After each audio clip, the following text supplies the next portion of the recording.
Estádio Newton Santos. E essa vitória também foi importantíssima por causa da classificação. A gente vai colocar aqui a classificação do Campeonato Carioca para vocês entenderem o tamanho dessa vitória do Vasco e o que ela pode representar. Porque vejam só, o Vasco estava fora da zona de classificação às semifinais da competição. O Vasco estava atrás do Botafogo com 13 pontos. Com a vitória, o Vasco vai à terceira colocação, passa o Nova Iguaçu, que só vai jogar hoje. Vejam vocês, o Nova Iguaçu joga hoje, 9h30 da noite contra o Audax. Que horário para jogo de futebol, hein? Nova Iguaçu e Audax, 9h30 da noite de hoje. O Audax que não venceu e também não fez nenhum gol no campeonato até aqui, né?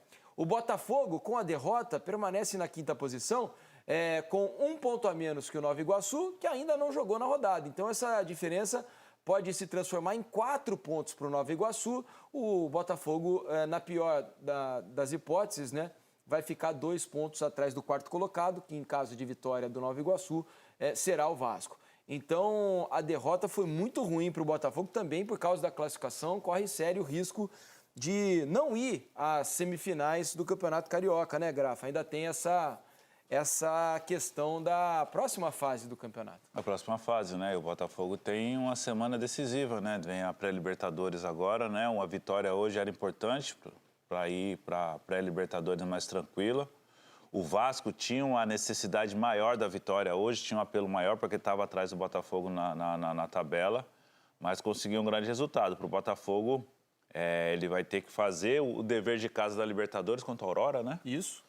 E voltar e conseguir a vitória e torcer para o Nova Iguaçu não pontuar, né? Que é muito difícil contra o Audax, né? Que não marcou nenhum gol e nem pontuou até agora. Tá difícil torcer para o Audax, né? Nesse Campeonato Carioca. Então, a derrota tem um peso grande. Além de ser uma derrota por 4 gols, né? 4-2, dentro de casa, no seu estádio. Acho que o peso maior é os 4 gols. A derrota para o Vasco é entendida porque são duas grandes equipes do futebol brasileiro que estão em começo de preparação de temporada, mas 4 gols da maneira que foi, né? Nós falávamos aqui em off, né, sobre como estava exposto, né? Os meio-campo, os caras não conseguiam marcar, o Eduardo teve muita liberdade, o Payet teve muita liberdade, outros jogadores também. Eu acho que vai pesar muito pro Thiago, pro elenco do Botafogo, após esse jogo, os 4 gols que tomou da maneira que tomou os 4 gols. Agora tem algumas coisas para a gente observar. Primeiro, pelo lado do Botafogo, Mansur.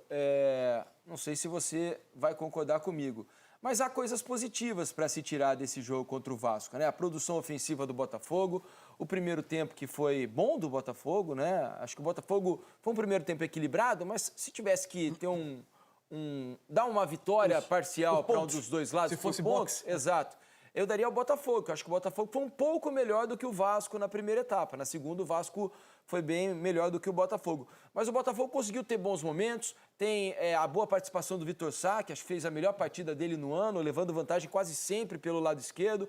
O Eduardo, né, apesar de toda a liberdade que tanto o Eduardo quanto o Payet tiveram, e acho que foram talvez os 2 melhores jogadores em campo no jogo de hoje, Eduardo e Payet tiveram um latifúndio para poder pensar, escolher as melhores jogadas, mas jogaram, e conseguiram jogar muito bem. Então, há algumas boas notícias. O lado ruim é que tomar 4 gols da maneira que foi, na véspera, né, de um jogo tão importante como vai ser o dessa semana contra o Aurora, né, que realmente importa, que é chegar à fase de grupos da Libertadores, liga um sinal de alerta. Então, tem 2 maneiras de você olhar para esse jogo, né? Se você olhar o Botafogo ofensivamente, é evidente que o jogo, a gente vai falar um pouco mais sobre ele depois, em termos do que foram defensivamente os 2 times cedendo espaços. Agora, o Botafogo até teve seus momentos no jogo, o Botafogo construiu bem pelos lados, o Eduardo ofensivamente voltou a acrescentar mais perto do gol com jogadas mais decisivas, enfim, tudo isso aconteceu. A grande interrogação que fica para o Botafogo desde que o time passou, isso já no meio da temporada passada, por um processo de mudança de um traço muito característico do time, que era defender muito bem a área, ceder muito pouco aos adversários e ser muito rápido para atravessar o campo com a bola e chegar ao gol adversário, sempre que o Botafogo tentou adiantar a linha defensiva, pressionar um pouco mais, o Botafogo não conseguiu mais ter a solidez que ele teve nos melhores momentos da temporada passada. Hoje, de novo, o primeiro gol do Vasco, ele acontece numa construção muito bem feita pelo Vasco desde a saída de bola. O Vasco fica quase 1 minuto com a bola, mas ele atrai com muita facilidade Tietê e Eduardo. Da hora que passa por essa primeira pressão, o Botafogo oferece muito espaço, os jogadores demoram a recompor, o Botafogo não consegue voltar a acompanhar. Então, essa questão, essa perda de solidez, que era muito característica do time dos melhores momentos de 2023, que o Botafogo, seja com o Danilo Barbosa como primeiro volante, ao lado do Tietê e mais o Eduardo, sejam com 3 jogadores um pouco mais fortes no meio, sem o Eduardo, já foi testado isso nessa temporada. Com o Marlon Santos? Com o Marlon Freitas, com o Tietê e com o Danilo. O Botafogo não consegue recuperar esse traço que era a sua principal virtude.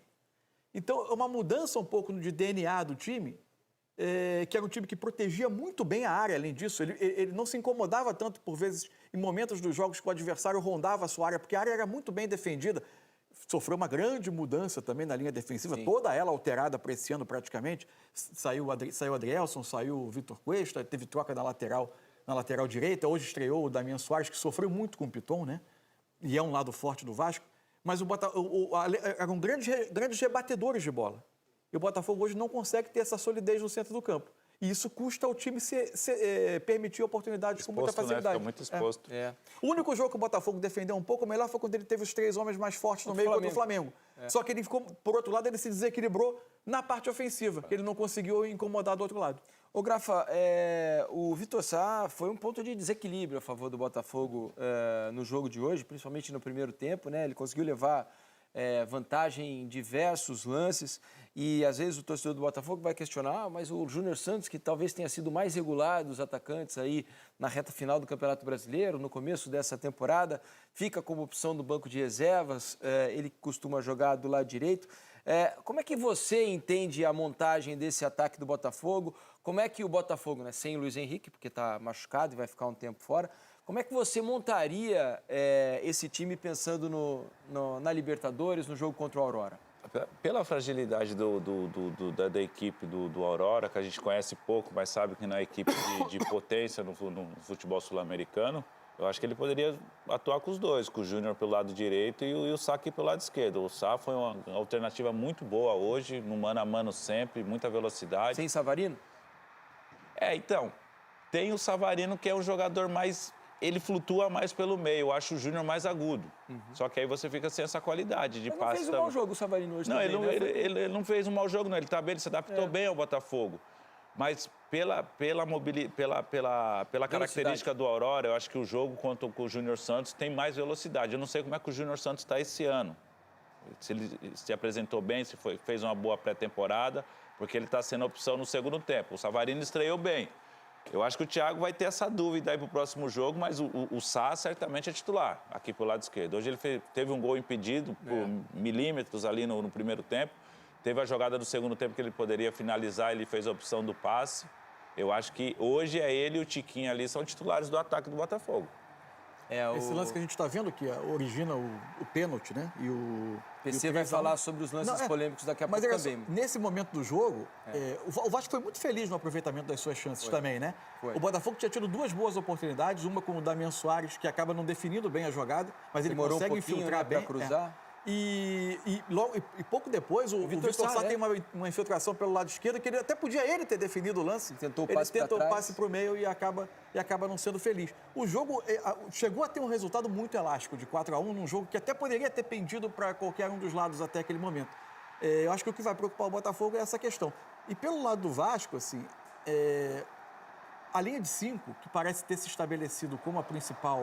Como o plano básico do Ramon Dias para os principais jogos, né, foi assim que ele enfrentou os clássicos, ela tem um risco, né, como qualquer forma de jogar. Se você não encaixa bem como vão ser os encaixes nos adversários, você corre o risco de ter a sua linha de 5 afundada atrás e o meio-campo esvaziado. O Ramon Dias tem tentado fazer com que o David não recomponha tanto e fique ao lado do Verratti para aproveitar a capacidade dele de atacar a profundidade. Isso faz com que o Vasco defenda com 5 homens e 3 na frente, sendo um deles o Payet, que não vai te dar todo o tempo essa agressividade de marcação. E era por isso que o Vasco cedia muito espaço na frente da área, às vezes, né? Especialmente quando o Tiquinho fazia um movimento para trás, para jogar junto dos meias, o Vasco estava sempre em inferioridade. O primeiro tempo, para mim, foi essa marca. O Vasco quase sempre em inferioridade no centro do campo, na frente da área. O lance do Eduardo do gol o tempo que ele tem para preparar a bola, preparar o chute e acertar com muita qualidade o chute de curva que abre o placar, ele está com muito tempo e muito espaço para fazer aquele lance, porque o Vasco defendia mal à frente da sua área. E é um contra-ataque do Botafogo, porque segundos antes do primeiro gol do Botafogo, tem uma bola do Paulinho, né, que ele infiltra pelo meio, vai levando, ele chama o pessoal do passe pro Verratti, aí chegam 2 zagueiros do Botafogo e até o torcedor do Vasco, pede pênalti no lance, e no contra-ataque tem o gol do Eduardo. Assim, realmente esse espaço foi essencial para o Botafogo fazer um bom primeiro tempo, até a parada para a hidratação. Depois o Botafogo voltou para o jogo, empatou o jogo, conseguiu um bom resultado. Mas ainda falta, por ser começo de temporada, esses encaixes ainda das duas equipes, do Vasco e do Botafogo. Mas esses problemas de espaço ali à frente à área, os dois times tiveram ao longo do jogo, né? Porque se a gente pegar, mesmo no primeiro tempo, o Payet também jogou muito solto. Ele deu 2 passes para colocar companheiros em ótima condição. E tem muita qualidade técnica. Tem muita qualidade técnica. O lance do primeiro gol o passe que ele dá. O passe é espetacular, A movimentação do David também é sensacional. E antes ele já tinha dado um passe também para o Verratti, que o Verratti estava impedido por um milímetro, mal, né? o Verratti perde o gol. Isso. E é outra bola que ele tem a visão, o Verratti estava bem posicionado também, que não fosse o impedimento e a perda do gol ali, né? Teria total condição de fazer gol. Então, quando você une qualidade técnica com espaço, você corre muitos riscos, né? E foi o que aconteceu tanto com o Vasco quanto com o Botafogo, né? Que permitiram aos rivais muita liberdade para pensar no jogo. E acho também que o primeiro gol do Vasco, o gol do Galdames, foram mal no lance, tanto o Hugo quanto o Vitor Sá, que defendiam o lado esquerdo. Acho que eles ficam muito atentos ao jogador que está mais aberto, se não me engano era o Paulo Henrique, mas eles perdem completamente a infiltração do Galdames. A defesa do Botafogo está sendo atraída para o centro, os 2 zagueiros mais o lateral atraídos para o centro da área, e se cede um espaço enorme para a infiltração do Galdames. Eles acabam perdendo esse lance, não fecham a linha, não fecham o espaço como deveriam. Agora, o Vasco tem melhorado, né? O Vasco, nos clássicos, está crescendo de produção. Hoje, ofensivamente, acho que foi o melhor jogo do Vasco na temporada, né? O Vasco conseguiu produzir bastante, porque faltava capacidade de produção ao Vasco, né? A gente dizia que aqui, às vezes, faltava um jogador pensante, um jogador com Payet criatividade. Tá bem, tecnicamente, o Payet né? Tá cada vez melhor, né? Hoje fez E acho que a entrada do Galdames acrescentou um jogador ao lado desse primeiro volante, que tem uma distribuição um pouco melhor. E que entra na área, né, Mansur? Que dá o passe e que se apresenta um pouco mais à frente. Acho que isso deu um balanço a esse meio do Vasco melhor. E olha, o Vasco nesse momento está sem Paulinho, sem o Jair. Hoje jogou sem 2 dos seus 3 zagueiros, né? Sim. Entrou o Rojas, que nem vinha sendo muito usado em linha de 5 como um dos zagueiros. Hoje o Ramon Dias usou o Rojas com o Maicon e com o Léo. Entraram o Rojas e Maicon no lugar do João Vitor e do Medel, que estavam fora. Ainda tem o Esforça, né, chegando. Tem. O Vasco vai fazendo um campeonato carioca dando alguns sinais. Acho que a questão defensiva é que nesse momento chamou a atenção, no jogo de hoje especialmente. Mas ofensivamente o Vasco melhorou a produção. Do lado bom, né, que o Vasco não tem nenhuma grande decisão agora, né, como o Botafogo tem urgência em resolver os seus problemas, porque a Libertadores está aí, né, batendo a porta. Então, e no Campeonato Carioca o Vasco tem tempo para se montar melhor ainda. E se colocou em boa situação no Carioca. Ele tem Volta Redonda e Portuguesa como os 2 jogos dele. O Volta Redonda faz um campeonato bem decepcionante. Portuguesa um pouco melhor, ali em meio de tabela. O Vasco tem hoje todas as condições, dependendo dele, para confirmar a classificação e fazer com que o Botafogo decida tenha que torcer, né, por um tropeço do Nova Iguaçu. É isso aí. Vamos fazer o seguinte, para variar, a arbitragem também é assunto no Clássico, né? Vamos trazer aqui Paulo César de Oliveira, já está prontinho aqui o PC para conversar com a gente sobre o Clássico do Newton Santos. Tudo bem, PC? Bem-vindo ao Troca de